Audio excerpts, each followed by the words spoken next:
¿Qué tal? ¿Cómo están? Bienvenidos a Contraseñas, las claves para encontrar la vida secreta de sus autores.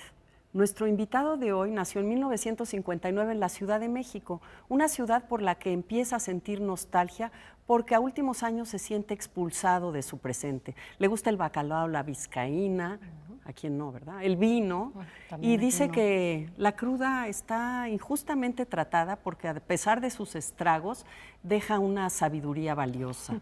En cambio, lo que no le gusta nada son los besamanos, las reuniones públicas, la vida ordenada. Sin embargo, ha tenido que sucumbir a esta última para poder encontrar una evasión a través de las palabras. Nunca ha podido llorar en un velorio, aunque sea de parientes y familiares cercanos. En cambio, llora a borbotones con ciertas escenas emocionales de amores fallidos, en películas sobre todo del cine de oro mexicano. ¿Pueden adivinar quién es? ¿Ya adivinaron quién es? Enrique Serna. Bienvenido, Enrique. Bienvenido. Hola, ¿qué tal? Qué gusto estar aquí en su programa. Qué bueno Qué que estés. amigo. ¿Qué tal? Mucho gusto. Pues encantado. Pues pase usted a tomar asiento. Y tequila. Ah, qué rico. Salud. Salud. Salud. Salud, Enrique. Bueno, yo creo que hay autores que hablan mucho en sus libros de su vida, entre líneas. Y en el caso de Enrique, haber nacido en la Colonia del Valle, haber ido a todas estas fiestas en los frontones, a todas estas reuniones en las que, por ejemplo, en Fruta Verde, ¿no? La madre de Germán lo anima a ir. Fue parte de tu educación sentimental, fue parte de lo que te hizo ser quien eres también como escritor, ¿no? Bueno, yo no nací en la Colonia del Valle. Llegamos a la Colonia del Valle cuando yo ya tenía como 7 años.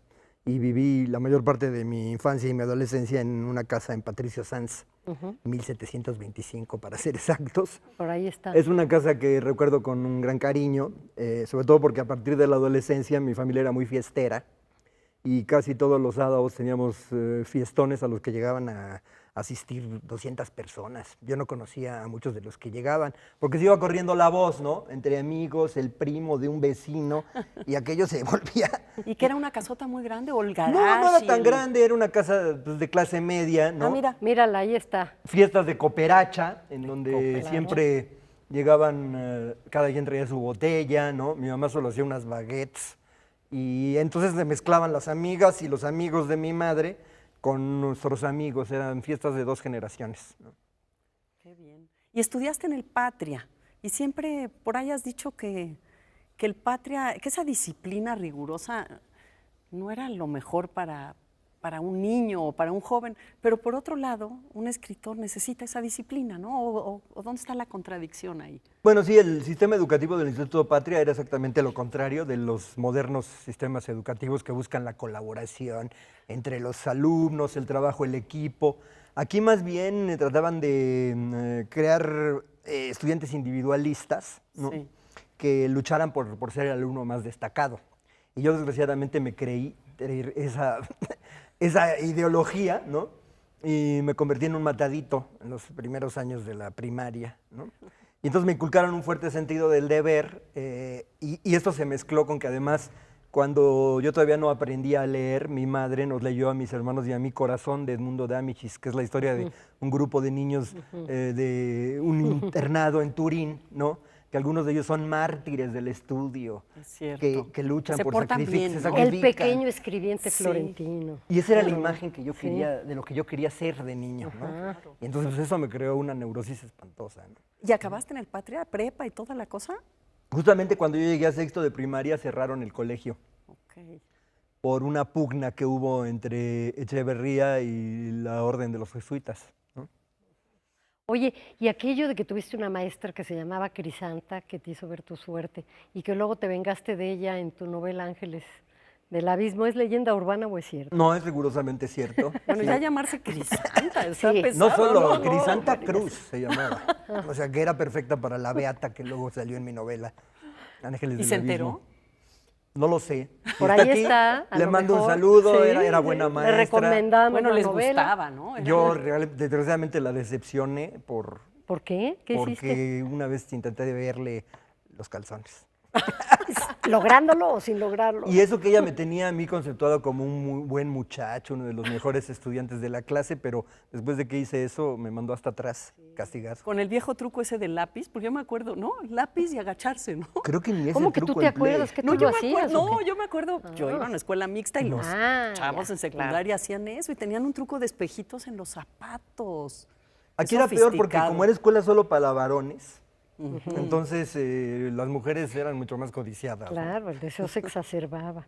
Oye, ¿y aprendiste a leer gracias a tu madre, o por lo menos eso aparece también en los libros, que era una lectora voraz de lo que fuera, desde bestsellers hasta los clásicos, y eso aparece muy padre también en Fruta Verde? Sí, ella me inculcó el hábito de la lectura y yo creo que yo le debo a ella haber sido escritor. Pero ¿cuándo diste el brinco? ¿Cuándo decidiste que de leer podías escribir? Tú podías contar las historias. Bueno, eso fue en una clase muy aburrida de literatura en la preparatoria de una maestra que se dedicaba a dictar fichas de autores famosos, ¿no?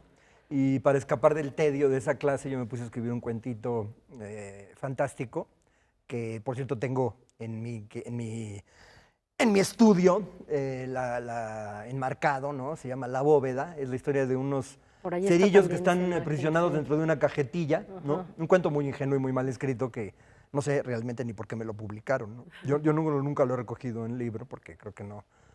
Me faltaba todavía mucho oficio literario, estaba muy verde. Oye, a mí me llama la atención de esta vida, ¿no? Del bien portado, cómo de repente también está el Enrique Serna que le gusta la vida nocturna, los centros, te gusta ir a Garibaldi, ¿Cómo los también? bares, Pues ese es el Enrique Serna. pero que no es conoces. el matadito.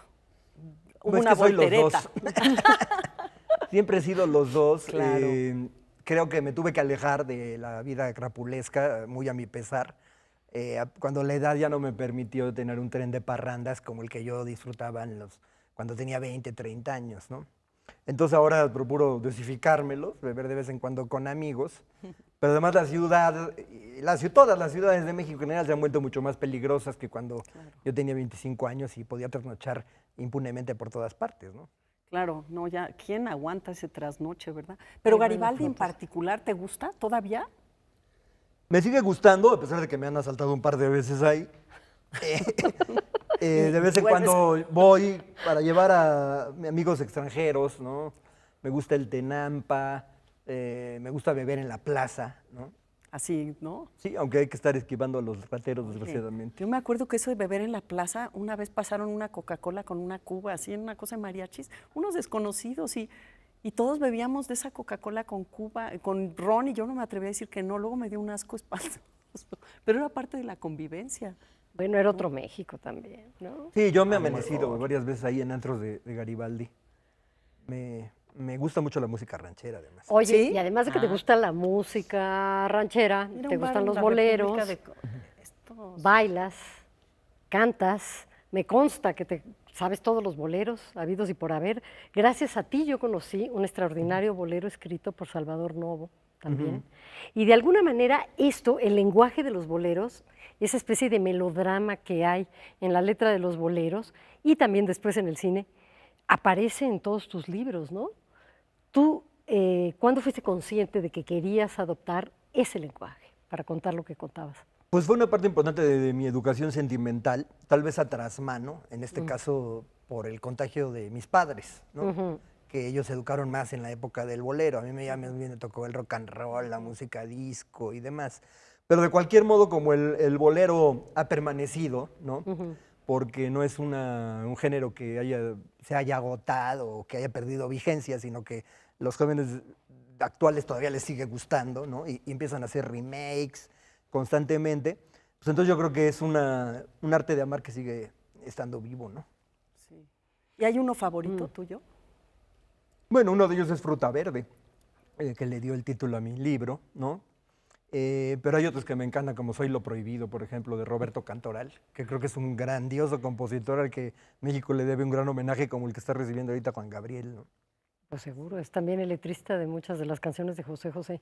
Y ese bolero al que te acabas de referir aparece también en Fruta Verde. Fruta Verde es también en cierta forma como una especie de manual ¿no? De toda esta música y de toda esta vida que tú le llamaste crapulesca hace un rato. Yo siento que también es la historia de una generación, ¿no?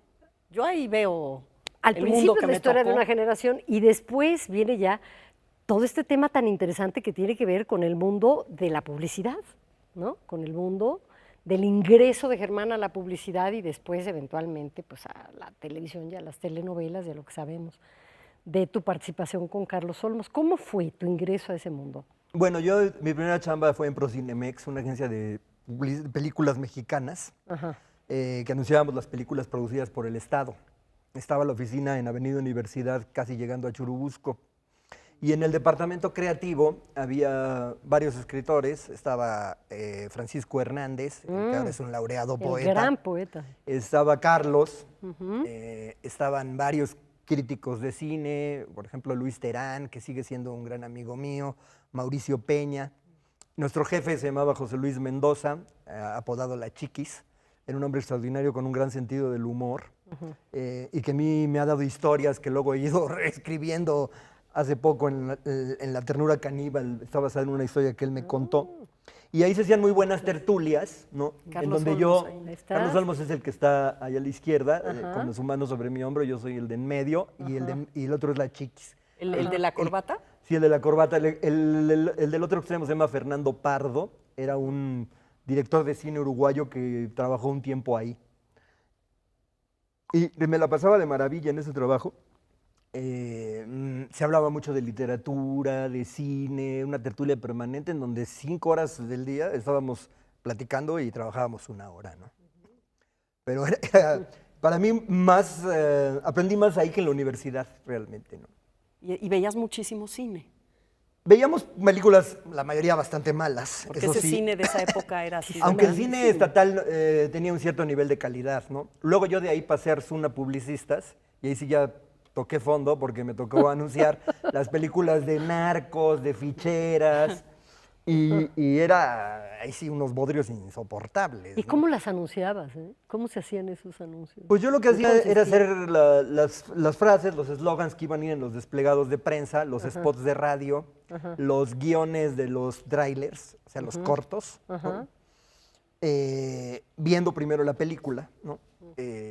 Anotaba las escenas que me interesaban, tenía que seleccionar los stills, o sea, las fotos que iban a ir para la publicidad. Sí. En eso consistía mi chamba, en ir a las grabaciones, ¿no? Que a veces eran muy divertidas. Eso debe haber sido Me acuerdo de un locutor, César Sobrevals, que era, por cierto, de San Andrés Tuxtla, paisano de Francisco Hernández, ¿no? Que tenía un gran estilacho para... Oye, ¿de esa época es tu admiración por Isela Vega también? Sí, sí, desde luego, porque a mí me tocó anunciar una película suya que luego enlataron, que es La Viuda Negra, una película que dirigió Arturo Ripstein, basada en Debiera haber ovispas, una obra de teatro de Rafael Solana, Sí. y que es una película que cuando se la pasaron en programa doble a Margarita López Portillo, quedó horrorizada porque era casi porno, y entonces decidió enlatarla, ¿no? Y la estrenaron 5 años o algo así después de que la produjeron en función de medianoche. Esto se está poniendo buenísimo, se va a poner todavía mejor, pero vamos a hacer mientras una pausa.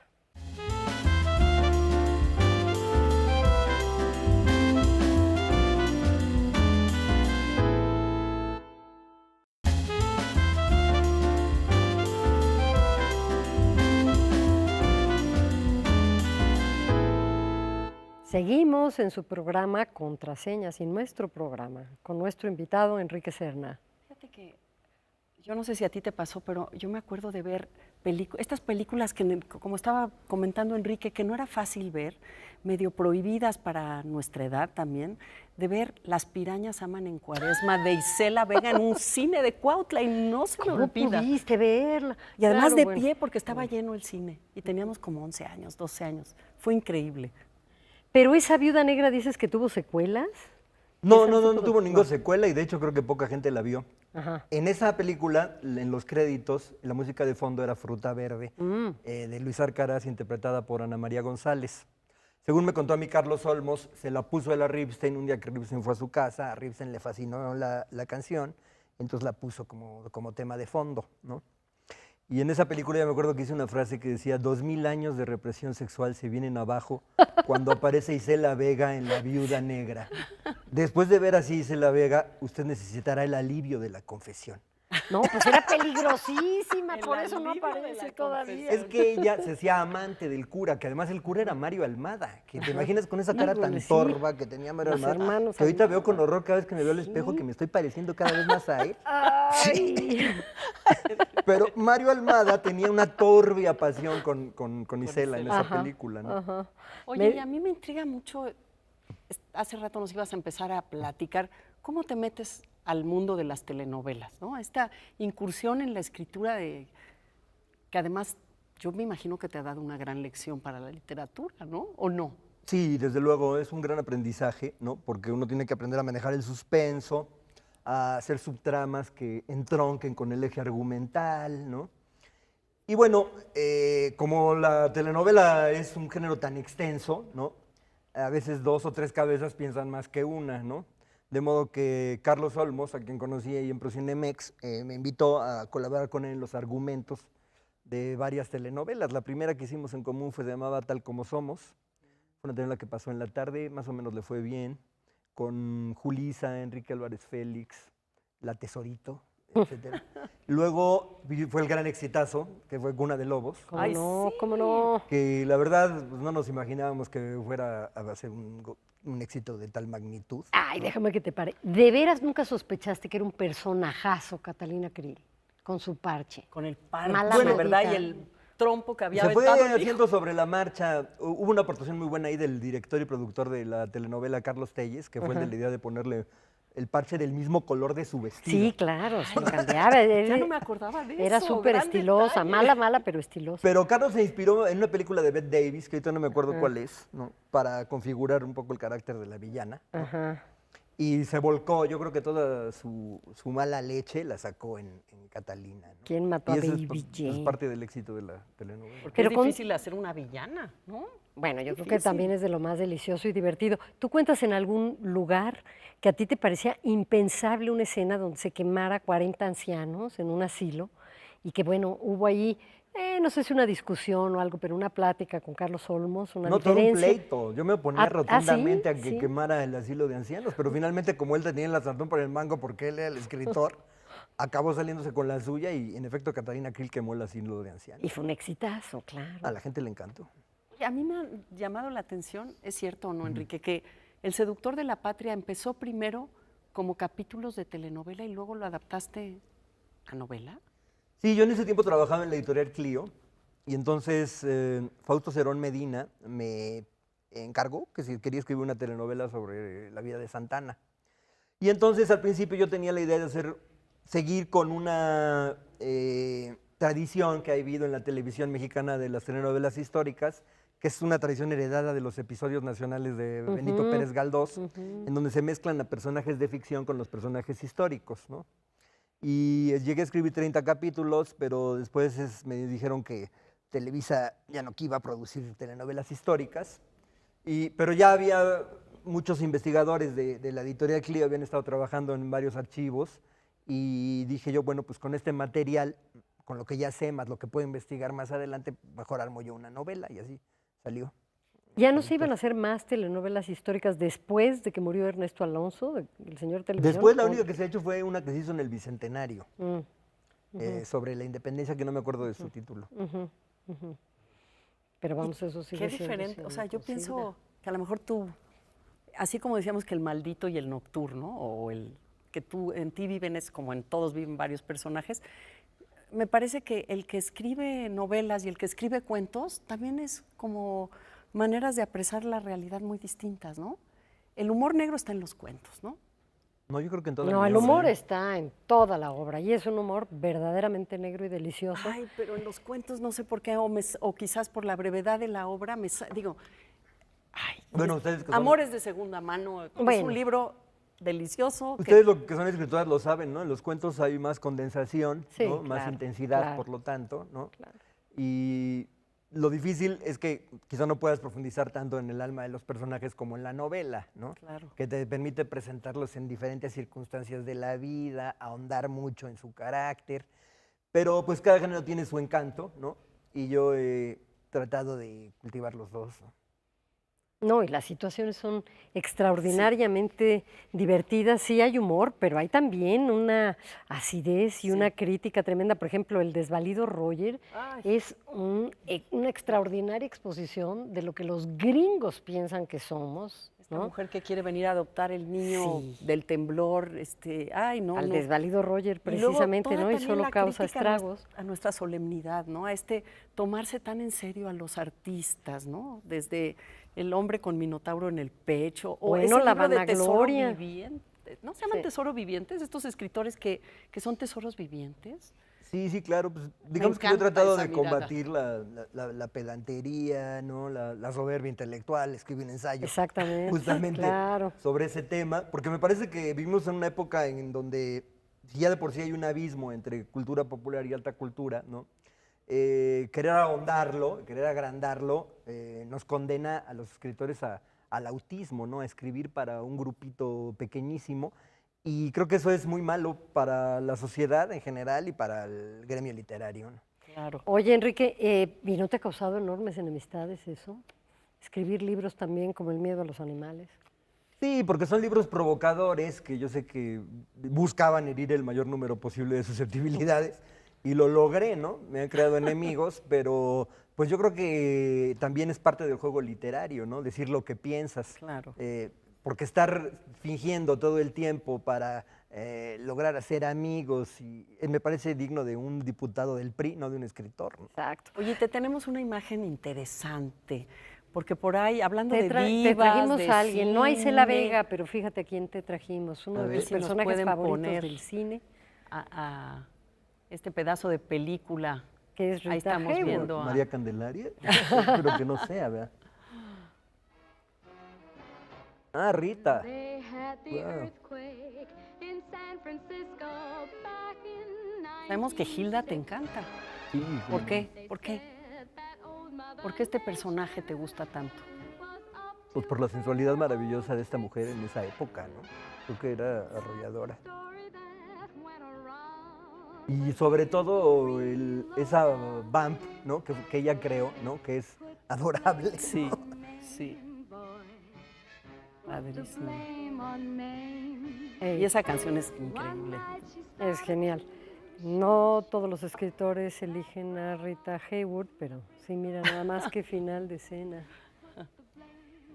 Y además se acabaron las vamps, ¿o no? Yo creo que no se han acabado por fortuna, ¿eh? Ah, Son parte del patrimonio erótico universal y creo que van a existir siempre, ¿no? Esas mujeres dominadoras, finalmente yo creo que son las precursoras del feminismo, ¿no? claro. O sea, María Félix aquí fue la Sí. primera feminista del Y país. tú lo sabes porque escribiste... Oye, Entre vamps de ese tipo y vamps como la que aparece aquí en La doble vida de Jesús, tú eres de los poquísimos escritores que se ha atrevido a hablar del travestismo, de la cultura gay, y en este libro, además de ser una crítica extraordinaria a un gobernante que trata de ser probo y ejemplar y cómo le va, también hablas de esa otra vida, de la vida noctámbula, del travestismo, de la sexualidad prohibida. ¿Cómo llegaste a eso en este libro? Aunque ya lo vienes explorando desde antes. Bueno, el punto de partida de esta novela fue qué pasaría si yo fuera un político honesto, ¿no? que si aspirara a ser alcalde de la ciudad en la que vivo, Cuernavaca. ¿Cuáles son los obstáculos a los que me tendría que enfrentar? Primero para obtener la candidatura de mi partido y después para entrar en una contienda electoral, ¿no? Y de ahí empezó a cobrar vida este personaje, ¿no? Pero como a mí los personajes que son intachables no me interesan literariamente hablando, porque tienen muy poco, les puede sacar muy poco jugo, entonces se me ocurrió que este personaje tuviera una debilidad, ¿no? Un travesti del que se enamora cuando lo levanta en el Boulevard Cuauhnáhuac y que además tuviera una mancha en su pasado, que fue un acto de cobardía, cuando él no se atrevió a defender de un linchamiento a un compañerito en el patio de recreo en la prepa, ¿no? Que además le gustaba, ¿no? Entonces, a partir de ahí empecé a crear ese personaje, a Jesús Pastrana, y pues la novela empezó a cobrar vida, ¿no? Y a mí me interesaba sobre todo recrear una cosa que me preocupa mucho de la vida en México desde hace por lo menos 10 años, ¿no? que cuando un pueblo se resigna a vivir con miedo, ese miedo tiene un efecto envilecedor sobre toda la sociedad, ¿no?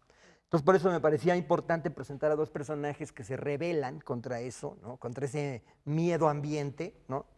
Y que luchan a contracorriente de la normalidad por tratar de imponer, en este caso, un Estado de Derecho, que esa es la meta bastante modesta aparentemente de Jesús Pastrana, pero que en las circunstancias actuales en las que vivimos resulta muy ambiciosa, ¿no? Por eso hay que leer La doble vida de Jesús, y esa es la contraseña de este programa. Hay que leer toda la obra de Enrique Serna. Sí, humor negro, intensidad, no puedes dejar de, digo, capítulo a capítulo metidísimos, ¿no? Bisexualismo, una forma de manejo del lenguaje muy cercana a la de los medios y las telenovelas, y bueno, una erudición que es patente en todos sus ensayos. Enrique Serna, muchísimas gracias por haber estado en Contraseñas. Gracias a Gracias. ustedes. Gracias, me da mucho Enrique. gusto estar aquí. Nos vemos en la próxima.